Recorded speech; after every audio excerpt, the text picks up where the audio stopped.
కూటమి ప్రభుత్వం మేల్కొని ప్రజలకు వైద్య సేవలు అందించాలని విజయనగరం జిల్లా వైసీపీ అధ్యక్షుడు మజ్జి శ్రీనివాసరావు అన్నారు. శనివారం విజయనగరంలో విలేకరులతో మాట్లాడుతూ ప్రభుత్వ ఆసుపత్రులలో వైద్యం అందక ప్రజలు ప్రైవేట్ హాస్పిటల్ ని ఆశ్రయిస్తున్నారని ఆరోపించారు.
సుమారుగా 10 సంఖ్యలో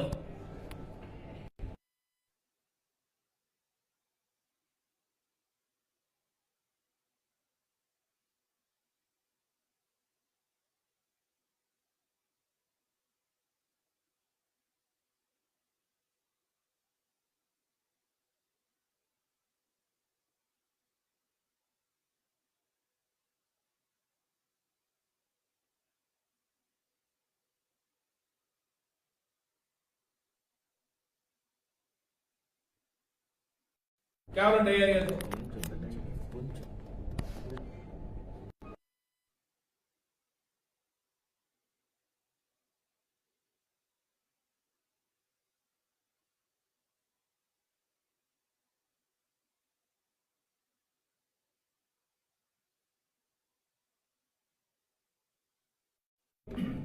ఒక భరోసా దొరకడం.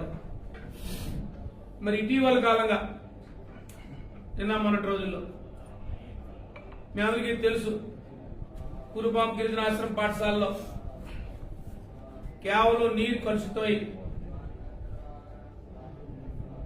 4 ప్రాణాలు కోల్పోయారు. సుమారు 200 పై మంది చిలికైన బాలికలు ఆ రోజు విజయనగరం కేజీహెచ్కి తరలించాం, విశాఖపట్నం కేజీహెచ్కి తరలించాం. సాక్షాత్తు ఆనాడు ప్రధాన ప్రతిపక్ష పార్టీ మాజీ ముఖ్యమంత్రి జగన్మోహన్ రెడ్డి గారు స్వయంగా పర్యవేక్షించారు కేజీహెచ్కి వచ్చి. దీని మీద ఎస్సీ ఎస్టీ కమిషన్ ఫిర్యాదు చేశాం, హ్యూమన్ రైట్ కమిషన్స్ ఫిర్యాదు చేశాం. కానీ ఈ ప్రభుత్వంలో చలనం లేదు.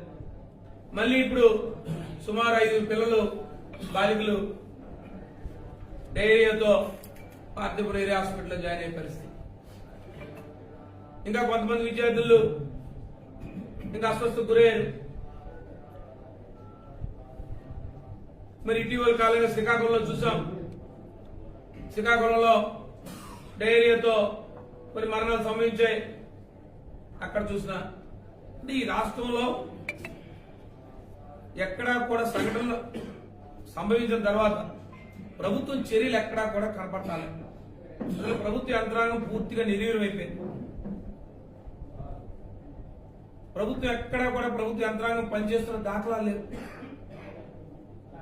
ఇక ప్రజాప్రతినిధుల సంగతి చెప్పాల్సిన అవసరం లేదు.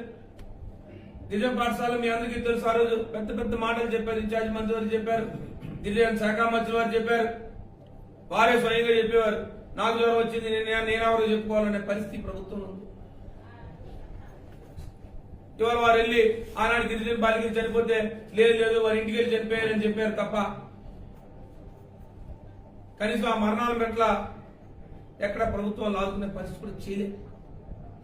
ఒక ప్రధాన ప్రతిపక్షంగా మా బాధ్యతగా ఆ రోజు కుటుంబాలు ఆర్థికంగా ఆదుకున్నాం.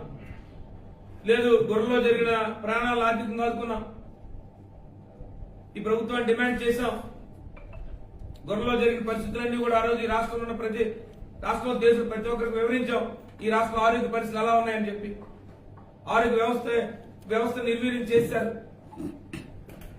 సామాన్యులు కానీ పేదవాడు కానీ ఇవాళ ప్రాణాలు కాపాడుకునే పరిస్థితి ఉంది. ఎక్కడికక్కడ ప్రైమరీ హెల్త్ సెంటర్లు ఆరోగ్య వ్యవస్థ నిర్వీర్యం అయిపోయింది. డాక్టర్లు లేరు, మందులు లేవు.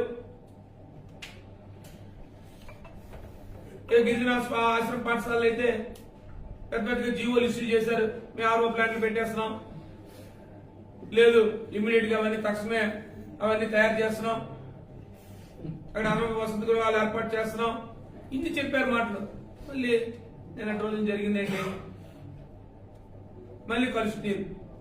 ఏదైతే కలుషిత నీరు తాగి ఆ రోజు వచ్చి కలరా వచ్చి, ఆ రోజు వచ్చి జాండిస్ వచ్చి ప్రాణాలు కోల్పోయారు. అనేక మంది ప్రాణాలు ఆ రోజు పసిపిల్లల ప్రాణాలు కాళ్ళలో కలిసిపోయాయి.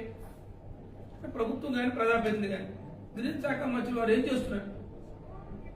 కనీసం ఎక్కడ వాకప్ చేసిన పరిస్థితులు లేవు. కనీసం అధికారులు అక్కడికి వెళ్లి పరిశీలించిన పరిస్థితులు లేవు. ఇటీవల కాలంగానే పిల్లలు చనిపోయారు. సుమారు 100 పిల్లలకు వచ్చి అస్వస్థకు గురి సుమారు 15 రోజుల నుంచి 20 రోజుల వరకు సుమారు వాళ్ళ హాస్పిటల్లో ఉన్నారు. మేము ఆనాడు స్వయంగా బాధ్యతగా వెళ్లి ఆ బాధ్యతలు పరామర్శ చేసి వాళ్ళకి అండగా ఉంటూ ఈ ప్రభుత్వం డిమాండ్ చేశాం. అయినా ఈ ప్రభుత్వం ఎక్కడా మార్పు కనపడలే. మళ్ళీ ఇదే పరిస్థితి. సరిగా ఒక ప్రభుత్వం, మీరు చెప్పే మంచి ప్రభుత్వం, కనీసం ఆ పిల్లలకు తాగడానికి మంచి నీరు అందించే పరిస్థితి కూడా ఈ ప్రభుత్వం లేదు.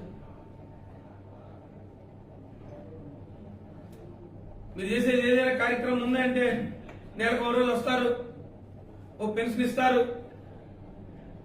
ఈ రాష్ట్రంలో అన్ని కార్యక్రమాలు చేశామని మేము ఇచ్చిన హామీలను అమలుపరిచామని చెప్తారు. మీకున్న మీడియా ద్వారా, టీవీ ఛానల్ ద్వారా అనేక మాటలు చెప్తారు. కానీ క్షేత్రస్థాయిలో చూస్తే ఏమి లేవు, చర్యలు లేవు, దాని తగ్గ ఏర్పాట్లు లేవు, ప్రభుత్వం నుంచి నిధులు రావు, ప్రజాప్రతినిధులు